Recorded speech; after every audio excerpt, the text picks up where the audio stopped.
Babe, alam ko na. Let's watch a movie. Yung Stranger in the Squad Part 3. Di ba napanood natin 1 to 2? Na-enjoy natin yun. Okay, sige. Are you okay? Kanina kapag ganyan, may problema ba? Wala. Babe, hindi naman ako manghuhula. Can you please tell me what's going on? Mamaya-maya sabihin mo sa akin, wala-wala. Tapos mag-away na naman tayo. Sinayo palang Babe, I dinadamdam. wanna break up with you. Wait. What? Masama ang loob mo dahil ako nag-decide kung saan tayo kakain ngayon, no? Paano naman kasi?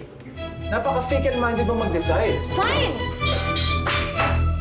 Gusto mong malaman kung anong problema? Yes! I don't wanna eat here. Masyadong matigas yung tinapay nila. Eh, wala naman tayong order ni tinapay eh. Wala naman akong pakialam sa tinapay eh. The point is, masyado kang controlling. Gusto mo ikaw kasi na lang nga, lagi nasusunod kasi sa lahat nga. ng bagay. Shh! Nagsasalita pa ako. Gusto mo ikaw nasusunod kung saan tayo kakain, kung saan tayo tatambay. Ultimo sa gusto ko suotin, gusto mo ikaw nasusunod eh. Paano naman kasi? Ultimo sa gusto ko, shh! Teka lang, nagsasalita pa ako. Sometimes I feel like I don't have a voice anymore. Kaya ayoko na. I wanna break up with you. Anong walang voice? Eh, lakas-lakas ang boses mo, rinig ng buong cafe. Ah! What? And for your information, na hindi ko nga na-enjoy yung panonood natin ng Mr. Stranger or The Squad Part 1, 2, and 3. Eh, ang ganda-ganda ka ano eh. Tsaka Mr. Stranger and the Squad. Ah! Maganda yun. Na-enjoy mo yun. Talaga bang makipag-iwalay ka na sa akin? Ay, sorry, Sean. Mahirap na talaga kasi itong situation natin na LDR eh. Kaya mas minabuti ko na talaga makipaghiwalay sa'yo para hindi ka na rin mahirapan. Bye, Sean. Cupcake! Cupcake! Cupcake, wait! No, wait! Cupcake!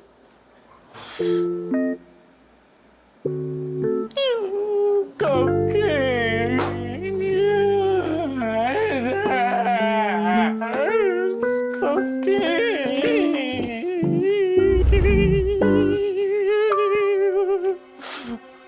Cupcake ko! Saan? Ang ginagawa mo? Binigay ko na ng gamit ko na taga-Japan. Pre, hindi yan yung solusyon. Tigil mo nga yan, tsaka tignan mo. Ang baba-baba ng ceiling, ang tangkad-tangkad mo. Hindi ka sasabit dyan. Pero di mo maintindihan, Di mo maintindihan ang nararamdaman ko. Di mo naranasan. Oh. Nagsasabi mo, ikaka-break lang din namin ni Karin. Ito? Oo nga, no joke. Hindi niya na raw kaya yung pagiging controlling ko. Okay lang yan, pre. Pakatatag ka. Marami ka pang makikilala dyan. Bitawan mo nga ako. Alam mo, imbis na nagmumukmok tayo dito sa breakups natin, mag-inom na lang tayo para makalimutan natin lahat. Mabuti nga. Okay. Cheers!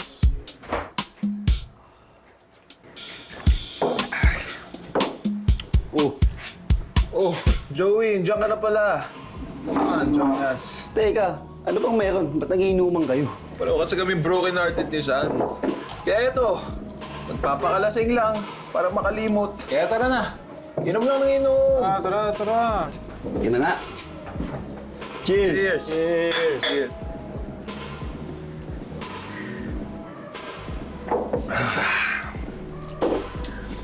Alam niyo, mabuti na lang talaga magkakasama tayong tatlo dito sa apartment. Kung wala siguro kayo, matagal na ako sigurong namatay sa sobrang lungkot ngayon. Pero siyempre naman, para magkakapatid na tayo eh. Dahil high school pa lang, magkakaibigan na tayo eh. Walang iwanan. Di ba, Joey? Oo nga. At saka, okay lang yan. Sigurado ako, magiging okay din kayo. Walang forever! Walang forever, alam mo. Nakita na namin. Alam ko na. Ay, wait lang, Tol.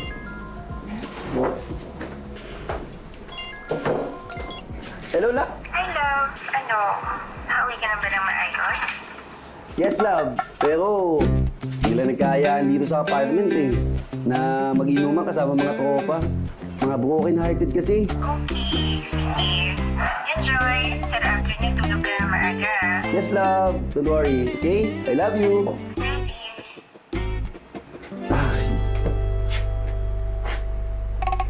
Oh, hindi niya kayo makatingin. Talagang sa harap ka pa talaga namin nakapag-usap sa jowa mo, ah. Siya. Heartbroken nga ni.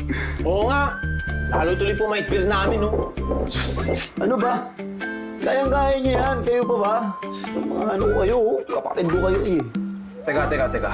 May naalala ako bigla. Nung high school tayo. Oh, ano yun? Ayun, yung kapag may umutot, walang magbubuko. Hindi naman to. Hindi yun. Kaya ano nga? One for all for one. Kapag may dinadanas yung isa, dadanasin ang lahat. Di ba? Parang yung pag may nade-detention ng isa sa atin, sumasama ang buong tropa. Pag hindi nakakapasa ng assignment, lahat di nagpapasa. At iba pa. Ah, Alala niyo yun? yung mga kalokohan natin, nung mga bata pa tayo. Uy, hindi kalokohan yun, Joey, ah. Nag-blood compact pa tayong tatlo. Ginamit natin yung nagtatay ballpen ni Sean. Basta. Ang point is, kung heartbroken kami dalawa ni Sean, dapat heartbroken ka din. Liam, lasing ka na. Patulog ka na. O siya, sige. Mauna na ako. Kasi may date pa kami ng girlfriend ko. Si Angel. Magkikita nga kami bukas eh. Para, alam mo yun? Para, lasing na to. Tingnan mo. Ikubusin yan. Likpitin niya yan ha. Sige na. Sean, alam kong agree ka sa sinabi ko, di ba? Sean. Ano?